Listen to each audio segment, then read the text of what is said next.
My name is Juliet, and I am 26 years old. The ballroom smelled like expensive perfume and old money the moment I stepped inside. Crystal chandeliers poured light over marble floors.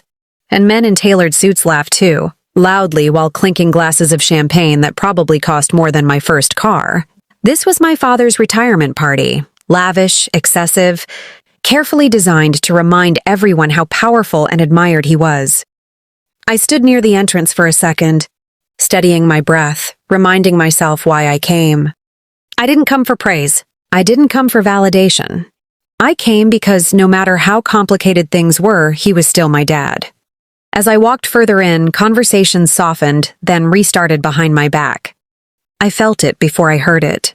That familiar tightening in my chest. The same feeling I'd had my entire childhood. I kept my head high, wearing a simple dark blue dress, elegant but understated. No diamonds, no designer logos.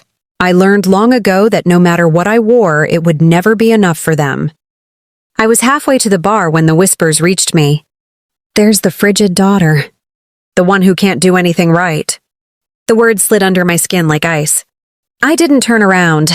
I didn't react. I already knew who said it.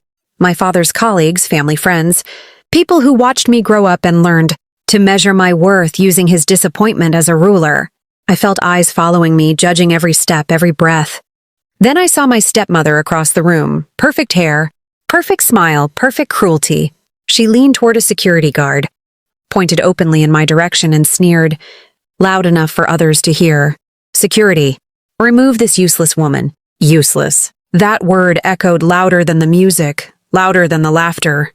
It was the same word my father had used years ago when I told him I didn't want to work in his company. The same word he used when I chose a quieter life. When I stopped begging for approval. When I refused to become a shadow of him. My father stood nearby, glass in hand. He heard it. He didn't stop it. He didn't even look surprised. That was the moment something inside me finally went silent. I didn't argue. I didn't cry. I didn't plead. I smiled politely, turned around, and walked out while security avoided my eyes. Behind me, the party continued. Laughter swelled again. To them, I was just an inconvenience removed. But what none of them knew, what my father never bothered to ask, was that I had quietly rebuilt my life, piece by piece after leaving his world. While they were busy calling me useless, I was learning discipline. While they were mocking my silence, I was protecting my peace. And while they were celebrating his retirement, I was about to make the most important decision of my life. Outside, the night air felt cold and clean. I sat in my car for a long moment, hands resting on the steering wheel, replaying the words in my head. Frigid daughter, useless woman. I didn't feel angry anymore. I felt clear. I pulled out my phone and made one call to my attorney. Within minutes, the process was set in motion.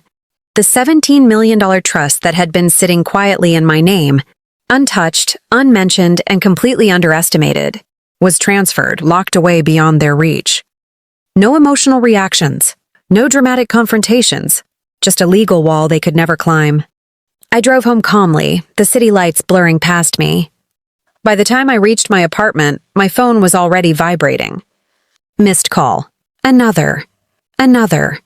I set my bag down and watched the screen light up again and again.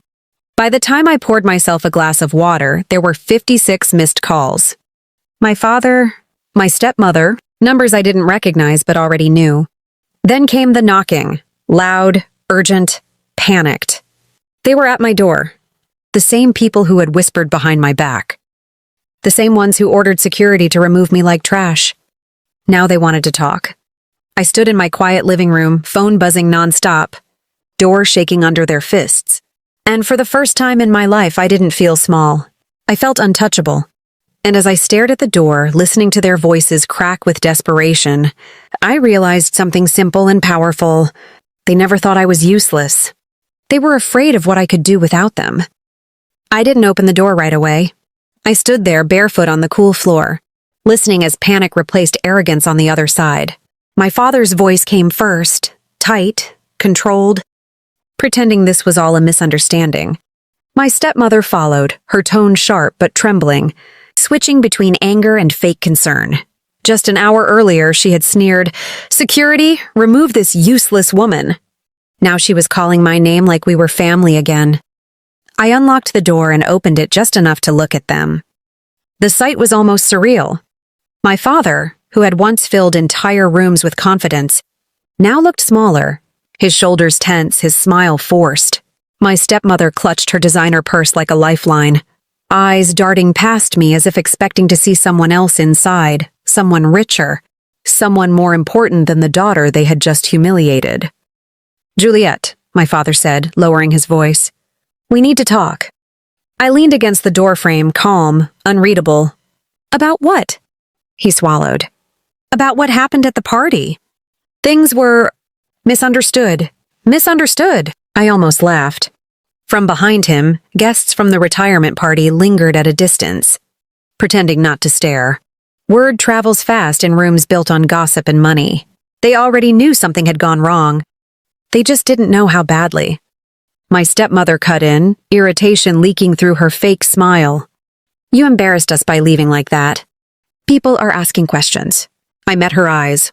"Funny, you didn't seem worried." "About embarrassment when you called me useless in front of everyone." Silence.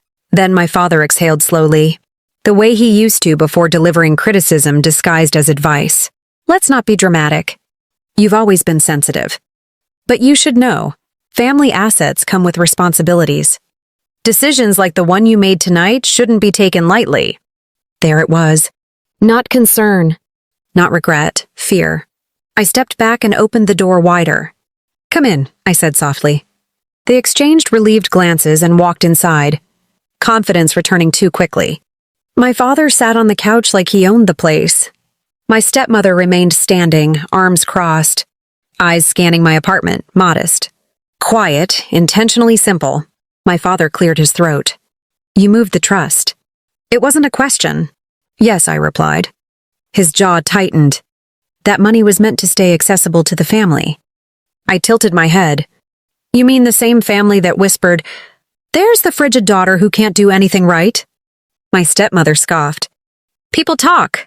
That's just how these circles are. And yet," I said evenly, "you still expected access to my future." My father leaned forward.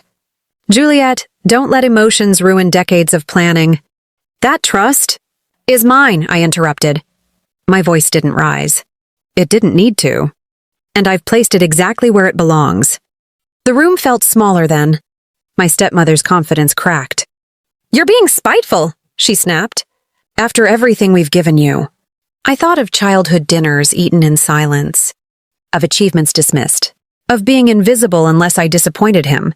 I thought of the moment at the party, when he heard her say, "Remove this useless woman," and chose to look away.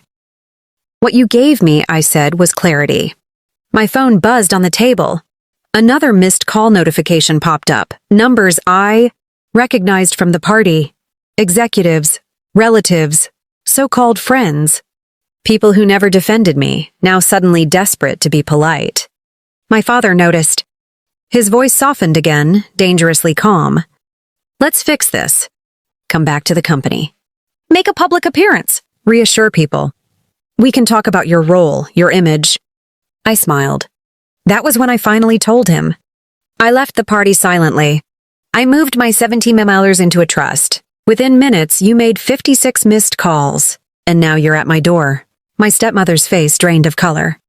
"You see," I continued, "I spent years being called useless because I didn't want power the way you define it. I didn't want to perform. I didn't want to beg. I wanted independence. And tonight, you all proved why that choice saved me."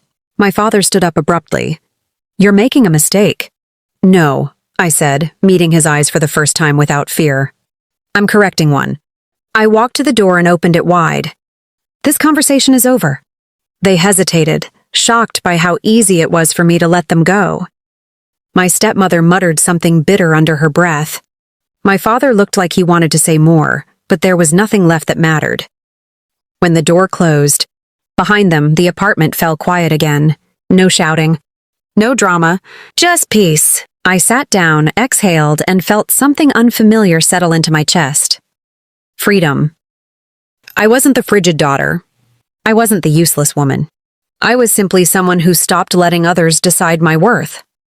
And if this story hit close to home, if you've ever been underestimated, dismissed, or humiliated by the very people who should have supported you, make sure you subscribe to the channel. More real, powerful stories like this are coming, and you won't want to miss what happens when quiet strength finally speaks.